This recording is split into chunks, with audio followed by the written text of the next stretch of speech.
উপজেলা নির্বাচনে বিচ্ছিন্ন সহিংসতা, কয়েক কেন্দ্রে স্থগিত ভোট, বগুড়া জামালপুরে কারচুপির অভিযোগ, প্রিজাইডিং অফিসারকে অব্যাহতি। আমি এই নির্বাচন মানি না। সহকারী প্রিজাইডিং অফিসারের রেসপন্সিবিলিটি। আমি নিজে আমার সামনে আমিও তো দেখলাম এখানে স্বাক্ষর নেয়নি। কেন নেয়নি? এটা ওনাদের গাফিলতি। হজ কার্যক্রম উদ্বোধন করলেন প্রধানমন্ত্রী। দাবি, ইসলামের নামে চলছে অপপ্রচার। ফিলিস্তিনিদের অধিকার আদায়ে মুসলিম বিশ্বকে সোচ্চার হওয়ার আহ্বান। ঢাকায় সর্বোচ্চ ৩০ কিলোমিটারের গতিতে চলতে পারবে মোটরসাইকেল। দুর্ঘটনা কমাতে মহাসড়কে বাস, কারের গতি ৮০ কিলোমিটার নির্ধারণ। মোটরসাইকেলের জন্য 30 কিলোমিটার, এখানে থাকবে ফিউলও তার জন্য 30 কিলোমিটার।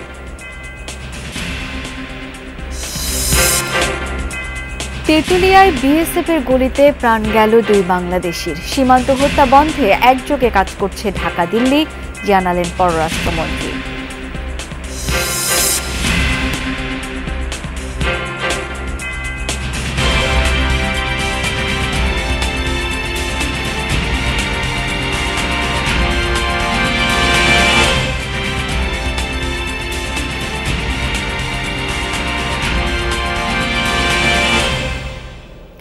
আমন্ত্রণ যমুনা নিউজে, আপনাদের সাথে আছি আমি শাওন দত্ত। এতক্ষণ শিরোনামগুলো দেখছিলেন, এবার বিস্তারিত।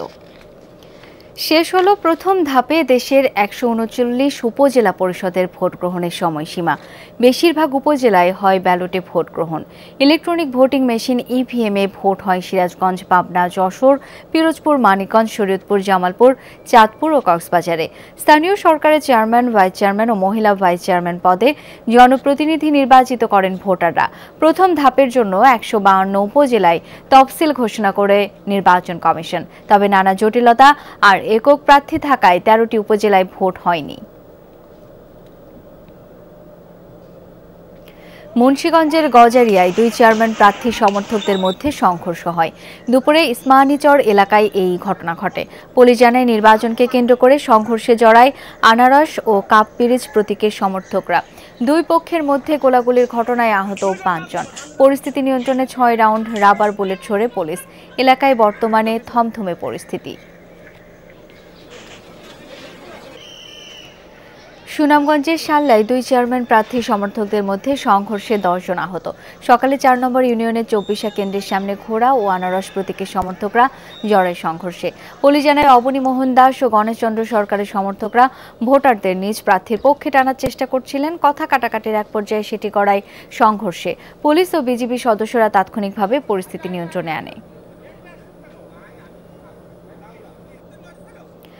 বরিশাল বাকেরগঞ্জে পার্শিবপুর সরকারি প্রাথমিক বিদ্যালয় কেন্দ্রে প্রার্থী সমর্থকদের লাঠিপেটা করেছে পুলিশ। সকালে কেন্দ্রের সামনে ভিড় করেছিল তারা। এ সময় সরে যেতে বলেন আইন শৃঙ্খলা রক্ষাকারী বাহিনীর সদস্যরা। নির্দেশনা না মানায় লাঠিচার্জ করে পুলিশ।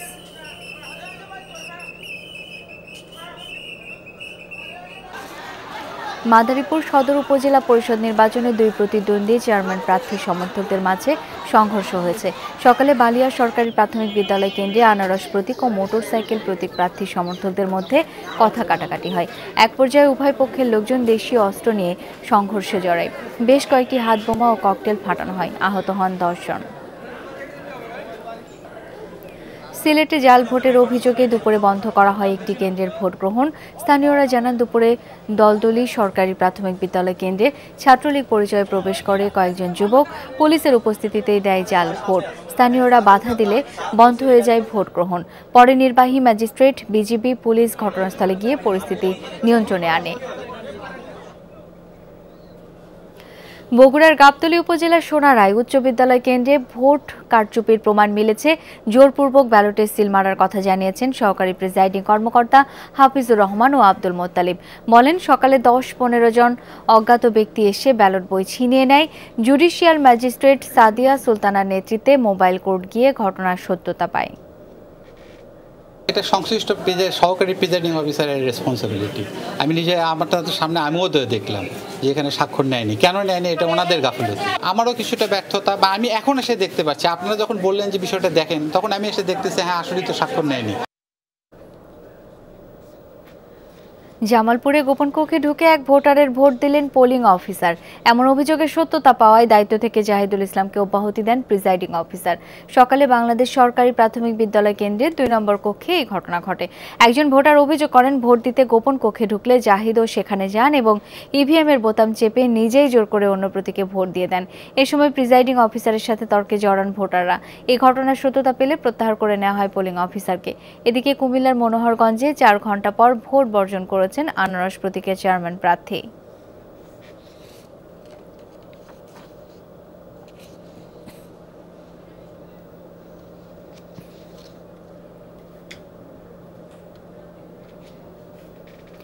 শেষ হলো 139 উপজেলা নির্বাচনের ভোট গ্রহণ। সার্বিক পরিস্থিতি জানাতে বিভিন্ন কেন্দ্র থেকে আমার সহকর্মীরা যুক্ত হচ্ছেন।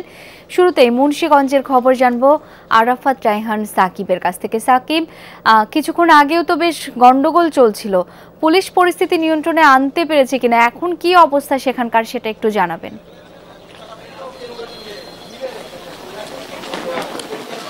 শাওন, আমি মূলত এই মুহূর্তে মুন্সিগঞ্জের গোয়াজারিয়া উপজেলা নির্বাচনের যে হোসেনদি ভোট কেন্দ্রের সেখানে কিন্তু রয়েছি এবং কিছুক্ষণ আগে কিন্তু এই কেন্দ্রটি দখলে নেওয়ার চেষ্টাকে ঘিরে পুলিশকে লক্ষ্য করে কিন্তু ইট পাটকেল এবং গুলি ছোড়ার ঘটনা ঘটেছে, যে ঘটনায় কিন্তু পুরো এলাকা জুড়ে এখনো থমথমে পরিস্থিতি বিরাজ করছে। কিন্তু এই মুহূর্তে আসলে ব্যাপক পরিমাণে আইন শৃঙ্খলা বাহিনীর সদস্য, বিজিবির সদস্য, আনসার বাহিনী তারা কিন্তু এই ঘটনার পর থেকে কিন্তু এই যে এলাকাটিতে এসে উপস্থিত হয়েছে, যে কারণে কিন্তু এই মুহূর্তে পরিস্থিতি কিছুটা নিয়ন্ত্রণে এসেছে। তবে যারা আসলে হামলাকারী কিংবা যারা ইট পাটকেল মারছিল তারা কিন্তু এই মুহূর্তে এই স্থানটি ত্যাগ করেছে, যে কারণে কিন্তু এই খানটিতে এই মুহূর্তে নতুন করে কিন্তু উত্তেজনা বৃদ্ধি পায়নি, বরং কিছুটা প্রশমিত হয়েছে। তবে এই ঘটনাকে কেন্দ্র করে কিন্তু শেষ সময়ে আর হোসেনদি যে বহুমুখী উচ্চ বিদ্যালয়ের কেন্দ্র সেখানে কিন্তু আর ভোট গ্রহণ হয়নি। অর্থাৎ দুপুর যে আমরা দেখছিলাম যে দুপুর 1টা বাজে থেকে যে এই কেন্দ্রটি থেকে আসলে জাল ভোটকে কেন্দ্র করে যে উত্তেজনা চলছিল সে সময় কিন্তু 1 ঘন্টা 20 মিনিটের মতো সময় ভোট গ্রহণ বন্ধ রাখা হয়। এরপরে আসলে যখন 3টা 25 মিনিট নাগাদ নতুন করে আসলে ভোট গ্রহণ শুরু করে সেই সময় কিন্তু আসলে আবারও এই কেন্দ্র এবং পুলিশকে লক্ষ্য করে কিন্তু গুলি ছুটতে এবং ইট পাটকেল ছোড়ার ঘটনা ঘটে। এবং আমরা যে বিষয়টি এখানে জানতে পেরেছি যে প্রিজাইডিং অফিসার আমাদের জানিয়েছেন এই ভোট কেন্দ্রটিতে মোট 31 শতাধিক ভোটার রয়েছে এবং মূলত যে এখানকার যিনি স্থানীয় চেয়ারম্যান রয়েছে মনিরুল হক মিঠু, তার নেতৃত্বে মূলত এই হামলার ঘটনা এবং তিনি আসলে মূলত এই উপজেলা নির্বাচনে আনারস প্রতীকের প্রার্থী হিসেবে আমাদেরকে জানিয়েছে। তবে এই বিষয়ে আমরা আইন শৃঙ্খলা বাহিনীর সংশ্লিষ্টরা বলছে তারা আসলে পরিস্থিতি নিয়ন্ত্রণে সর্বোচ্চ চেষ্টা চালিয়ে যাচ্ছেন। শাওন, সাকিব, অনেক ধন্যবাদ আপনাকে। ঢাকার দোহার থেকে সঙ্গে আছেন আব্দুল্লাহ তুহিন। এবার যাচ্ছি তার কাছে। তুহিন, ভোট গ্রহণের সময়সীমা তো শেষ হয়ে গেল, কেমন দেখলেন ভোটার উপস্থিতি, সব মিলিয়ে সার্বিক পরিবেশ কেমন ছিল, স্থানীয়রা কি বলছেন এটা নিয়ে?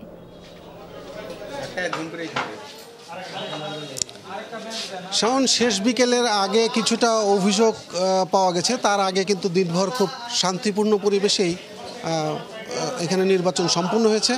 দোহারের 78টি কেন্দ্রের ভিতরে 20 থেকে 25টি কেন্দ্র ছিল ঝুঁকিপূর্ণ, কিন্তু সে ধরনের কোনো আশঙ্কাজনক কোনো ঘটনাই শেষ পর্যন্ত ঘটেনি, অর্থাৎ বড় ধরনের কোনো গোলযোগ আমরা খবর পাইনি। তবে দুই পক্ষেরই অর্থাৎ দুজন প্রার্থী ছিল, দুজনই সরকারি দলীয় সমর্থক। একজন বর্তমান চেয়ারম্যান, তিনিও প্রার্থী হয়েছেন পরবর্তী চেয়ারম্যানের জন্য, আরেকজন একই দলের সমর্থক। তো বর্তমান চেয়ারম্যানের বিরুদ্ধে শেষ বিকেলে এসে কিছু অভিযোগ করেছেন, ভোটারদের ভয়ভীতি দেখানো, তার এজেন্টদেরকে 2-1 জায়গায় বের করে দেওয়ার জন্য হুমকি ধামকি ইত্যাদি, এই ধরনের অভিযোগ তারা রিটার্নিং কর্মকর্তার কাছে দিয়েছেন বলে তারা দাবি করেছেন। তাছাড়া কিন্তু দুই পক্ষেরই একটা আক্ষেপ ছিল যে ভোটার উপস্থিতি খুবই কম, তারা যে আশা করেছিলেন সেই তুলনায় ভোটার উপস্থিতি একেবারেই কম হয়েছে। কিন্তু শেষ পর্যন্ত শান্তিপূর্ণভাবেই বিকেল 4টায় ভোট সম্পন্ন হয়েছে। আপনি দেখছেন যে ভোট শেষ হওয়ার পরে ব্যালট বাক্সগুলো এখন গণনার জন্য প্রস্তুতি নিচ্ছে। গণনা এখন কিছুক্ষণের মধ্যে গণনা শুরু হবে। প্রিজাইডিং অফিসাররা সবাই যে বুথ কর্মকর্তারা আছেন সবার উপস্থিতিতে এবং এজেন্টদের উপস্থিতিতেই কিছুক্ষণের মধ্যে এটা খুলে ভোট গণনা শুরু হবে। আমরা আশা করছি যে কিছুক্ষণের মধ্যেই শুরু হবে। তবে শেষ পর্যন্ত কোনো বড় ধরনের গোলযোগ না হয় সব পক্ষই যেমনটা স্বস্তি প্রকাশ করেছেন এবং প্রার্থী সমর্থক এবং দুই প্রার্থী সবাই স্বস্তি প্রকাশ করেছেন যে তারা আশা করছেন যার যার বিজয়ের ব্যাপারে তারা আশাবাদী এবং শেষ পর্যন্ত গণনা শেষ পর্যন্ত কি হয় সেটা কিছুক্ষণের মধ্যে জানা যাবে। তুহিন, অনেক ধন্যবাদ আপনাকে। আমরা একটু সিরাজগঞ্জের খবর জানবো। সহকর্মী আখলাকুস সাফা সঙ্গে আছেন। সাফা, ভোট গ্রহণ তো শেষ হয়ে গেছে, সব মিলিয়ে পরিস্থিতি কেমন ছিল সারাদিনে সেটি একটু জানবো আপনার কাছ থেকে। মিশ্র ধরনের পরিস্থিতি ছিল শাওন, আমি আপনাকে একে একে বলছি। এখন বর্তমান যে ঘটনাটা সেটা আগে দেখাই। বুঝতেই পারছেন 4টা বেজে গেছে এবং কিছুক্ষণ আগেই 4 থেকে 5 মিনিট আগে প্রিজাইডিং অফিসার ঘোষণা দিয়েছেন যে এই প্রিমিসিসে যারা আছেন তারা যদি থাকেন তারা যাতে এখনই কেন্দ্রে চলে আসেন। এবং সবশেষ আমরা দেখলাম যে ঠিক 4:03 এইখানে ভোটের ক্লোজিং হয়েছে। আপনি দেখছেন ইভিএম ক্লোজিংয়ের যে আনুষ্ঠানিকতা সেটি, অর্থাৎ যেই ডিভাইসগুলো আছে এই ডিভাইসগুলোতে যতগুলো ভোট পড়েছে এবং যতগুলো কাউন্ট হয়েছে এই সবগুলোর যে প্রিন্টেড কপিটা সেই কপিটা এখান থেকে নেওয়া হচ্ছে এবং প্রতিটি ডিভাইস থেকে যে কপিটা আসবে এই কপিটা প্রিজাইডিং অফিসার তিনি হচ্ছেন সেইটার যে ফলাফল সেই ফলাফল তিনি একটি ফর্মের যেখানে প্রার্থীদের মার্কাসহ নামসহ যে ফলাফলের তালিকা সেই ফলাফলের তালিকায় লিখবেন এবং এখান থেকে এই যে ফলাফলের কেন্দ্র থেকে প্রিজাইডিং অফিসাররা তারা সশরীরে ইভিএমের যে সরঞ্জামগুলো আছে এবং নির্বাচনের যে সরঞ্জামগুলো দেওয়া হয়েছিল গতকাল সেই সরঞ্জাম সহ সব কিছু নিয়ে তারা রিটার্নিং অফিসার কার্যালয়ে যাবেন এবং সেখান থেকে আনুষ্ঠানিকভাবে রিটার্নিং অফিসার বেসরকারি ফলাফল ঘোষণা করবেন। এটি হচ্ছে আনুষ্ঠানিকতা যেটি এখন চলছে। আমি যে কেন্দ্রটিতে আছি এখানে একদম ভোট শেষের কিছুক্ষণ আগে একটি ঘটনাও ঘটেছে। সেখানে হচ্ছে যে দোয়াতকালী মার্কার প্রতীকের একজন যে প্রার্থী, চেয়ারম্যান প্রার্থী, তিনি তার সমর্থক একজনকে মারধরের অভিযোগ করা হয়েছে এবং সেটিও রিটার্নিং কর্মকর্তার কাছে জানানো হয়েছে বলে সেটি আমাদেরকে জানানো হয়েছে। এর মধ্যে আপনি দেখতে পাচ্ছেন ভোট শেষ হয়েছে এবং ভোট শেষের ফলাফলের অপেক্ষায় প্রার্থী সমর্থকদের যারা আছেন তারা কিন্তু কেন্দ্রের চতুর্দিকে ভিড় করেছেন। সাফা, অনেক ধন্যবাদ আপনাকে। এ পর্যায়ে একটু মৌলভীবাজারের খবর জেনে নিতে চাই। সেখান থেকে যোগ দিয়েছেন সহকর্মী আহমেদ আফরোজ। আফরোজ, কতটা নির্বিঘ্ন হলো ভোট গ্রহণ, সার্বিক পরিস্থিতি কি?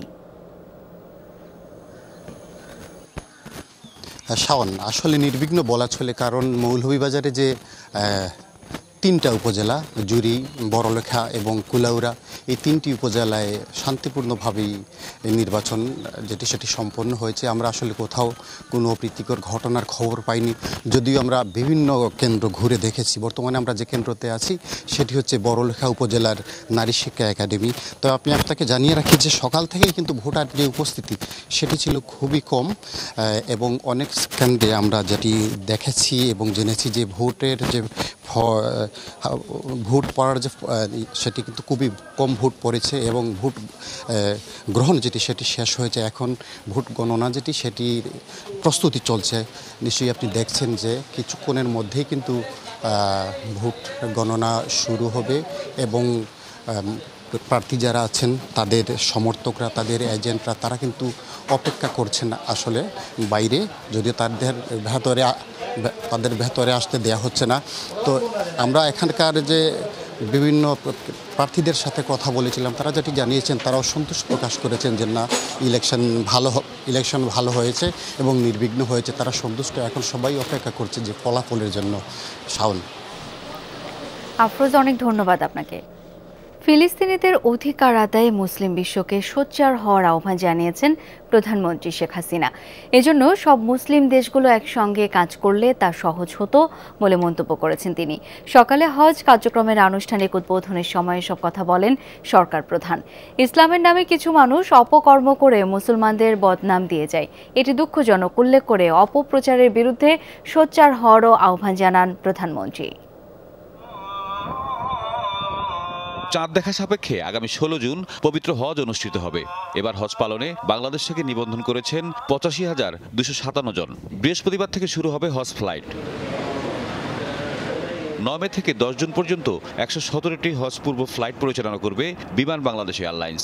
এসব ফ্লাইটে যাবেন 45,525 জন হজযাত্রী। আর 12 জুন পর্যন্ত 43টি ফ্লাইটে বাকিদের পরিবহন করবে সৌদি আরবের ফ্লাইনার্স এয়ারলাইন্স।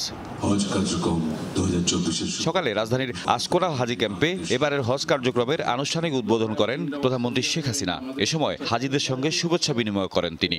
আমি অবজার্ভ করলাম বেশ আপডেটেড ডিজিটালাইজড সিস্টেমে সব কাজ হচ্ছে, আমাকে বারবার আসতে হয়নি অফিসে। আমি বাসায় বসেই আমি এবং আমার পরিবারের সকলের হজ কার্যক্রম সমাপ্ত করতে পেরেছি। বক্তব্যে বাংলাদেশ ও বিশ্ব শান্তির জন্য হাজিদের কাছে দোয়া চান প্রধানমন্ত্রী। তুলে ধরেন হজের সুষ্ঠু ব্যবস্থাপনায় সরকারের নানা উদ্যোগ। আপনারা ঘরে বসে হজের সব কাজ সম্পন্ন করতে পারছেন। ডিজিটাল বাংলাদেশ গড়ে তুলব 2008 নির্বাচনী ইস্তেহারে সেই ঘোষণাটা দিয়েছিলাম। আজকে তার সত্যিকার বাস্তবায়ন হয়েছে, আর বাস্তবায়নটা হয়েছে বলেই আজ এই সুযোগটা সকলে পেয়েছেন। প্যালেস্টাইনে গণহত্যার প্রতিবাদ জানিয়ে প্রধানমন্ত্রী দেশটির অধিকার বুঝিয়ে দিতে মুসলিম বিশ্বকে এক হওয়ার আহ্বান জানান। প্যালেস্টাইন আবার তারা তাদের আরব ভূখণ্ডে তাদের জায়গা তারা পাবে, এটা তাদের অধিকার। এই অধিকার কেউ কেড়ে নিতে পারে না, কাজে সেই অধিকার তাদের দিতে হবে। আমি ওআইসি ভুক্ত দেশগুলির মধ্যে আমি একাই একমাত্র বোন। আমি বলছি যে আমি তো একমাত্র বোন আছি। কাজে আমার এখানে এটাই কথা যে সকলে এক হন এবং এই ধরনের অন্যায় অবিচার যেন আমাদের উপর না হয় সেদিকে তার জন্য সকলে সোচ্চার থাকবেন। ইসলামের নামে মুষ্টিমেয় গোষ্ঠীর সন্ত্রাসী কর্মকাণ্ডের সমালোচনা করে প্রতিরোধের তাগিদ দেন সরকার প্রধান। আমাদের একটা পবিত্র ধর্ম ইসলাম ধর্ম, যে ধর্ম শান্তির ধর্ম, যে ধর্ম সকল শ্রেণীর মানুষকে অধিকার দিয়ে গেছে, সেই ধর্মের নামে একটা সামান্য মুষ্টিমেয় কিছু লোক তারা যে এই সন্ত্রাসী কর্মকাণ্ড করে একটা বদনাম দিয়ে যায়, এটাই সব থেকে দুঃখজনক। আমি এটারও প্রতিবাদ করি সবসময়, কারণ আমরা শান্তিতে বিশ্বাস করতে চাই এবং আমরা মানুষের উন্নয়ন করতে চাই। বাংলাদেশ বিমান 20 জুন সৌদি আরব থেকে বাংলাদেশি হজ যাত্রীদের নিয়ে ফিরতি ফ্লাইট শুরু করবে, আর সৌদি আরবের ফ্লাইনাস ফিরতি ফ্লাইট চালু করবে 21 জুন থেকে। বাংলাদেশের মানুষের জন্য দোয়া করবেন। তাহিদ মিথুন, যমুনা নিউজ, ঢাকা। ঢাকা শহরে 30 কিলোমিটারের বেশি গতিতে মোটরসাইকেল চালানো যাবে না। একই সাথে প্রাইভেট কার ও বাস, মিনি বাসের গতিসীমা সর্বোচ্চ 40 কিলোমিটার। এই গতিসীমা দেশের অন্য সকল শহরের জন্য প্রযোজ্য হবে। আজ এক প্রজ্ঞাপনে এক্সপ্রেসওয়ে, জাতীয়, আঞ্চলিক, সিটি কর্পোরেশন, জেলা ও পৌর এলাকার সড়কের গতিসীমাও নির্ধারণ করে দিয়েছে বিআরটিএ।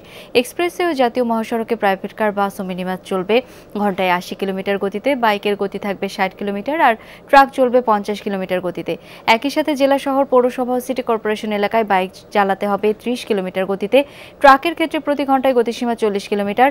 গতিসীমা নতুন গাইডলাইন অমান্য করলে 2018 সালের সড়ক পরিবহন অ্যাক্টের অধীনে দণ্ড দেওয়া হবে। সেক্ষেত্রে 3 মাসের জেল অথবা 10,000 টাকা জরিমানা করতে পারবে কর্তৃপক্ষ। যারা সিটি কর্পোরেশন পৌরসভার ভিতরে, শহরের ভিতরে সর্বোচ্চ গতি 40 কিলোমিটার শহরের ভিতরে, আর মোটরসাইকেলের জন্য 30 কিলোমিটার। এখানে থাকবে 3 হলো তার জন্য 30 কিলোমিটার।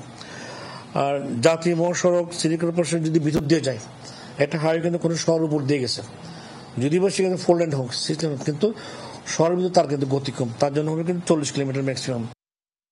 পঞ্চগড়ের তেঁতুলিয়ায় আজও বিএসএফের গুলিতে প্রাণ গেল 2 বাংলাদেশির। কিন্তু সীমান্তে বেসামরিক মানুষ হত্যা কোনোভাবেই গ্রহণযোগ্য নয়। দুপুরে এক ব্রিফিংয়ে এই মন্তব্য করলেন পররাষ্ট্রমন্ত্রী ডক্টর হাসান মাহমুদ। জানান, হত্যা বন্ধ করতে একযোগে কাজ করছে ঢাকা, দিল্লি। আগামীকাল ভারতের পররাষ্ট্র সচিবের সফরে এই নিয়ে আলোচনা হবে। অবশ্যই সীমান্ত হত্যার বিপক্ষে গতকাল যে ঘটনা ঘটেছে সেটি অত্যন্ত দুঃখজনক। আমরা দুই দেশেই এটি যাতে না হয় সেই লক্ষ্য নিয়ে আমরা কাজ করছি। দেশে একদিনে টাকার সর্বোচ্চ অবমূল্যায়ন হয়েছে। ডলারের দাম বাড়ল 7 টাকা। ক্রলিং পেগ বিনিময় হার চালুর মাধ্যমে ডলারের দাম 110 টাকা থেকে বাড়িয়ে 117 টাকা করেছে বাংলাদেশ ব্যাংক। দেশের ব্যাংকগুলো এই মূল্য ধরেই ডলার কেনাবেচা করতে পারবে। এদিকে উচ্চ মূল্যস্ফীতি কমাতে নীতি সুদ হার 50 বেসিস পয়েন্ট বাড়িয়ে 8.5% করা হয়েছে। আগামীকাল থেকে কার্যকর হবে এমন বিজ্ঞপ্তি দিয়েছে কেন্দ্রীয় ব্যাংক। ঋণের সুদ হার বাজার ব্যবস্থার উপর ছেড়ে দিয়েছে বাংলাদেশ ব্যাংক। চাহিদা ও যোগানের ভিত্তিতে নির্ধারিত হবে সুদ। মূল্যস্ফীতি 9% উপরে থাকায় বাংলাদেশ ব্যাংক সংকোচনমূলক নীতি অনুসরণ করছে। 2022 সালের মে মাস থেকে বেশ কয়েকবার নীতি সুদ হার বাড়ল। দর্শক, এই ছিল যমুনা নিউজে।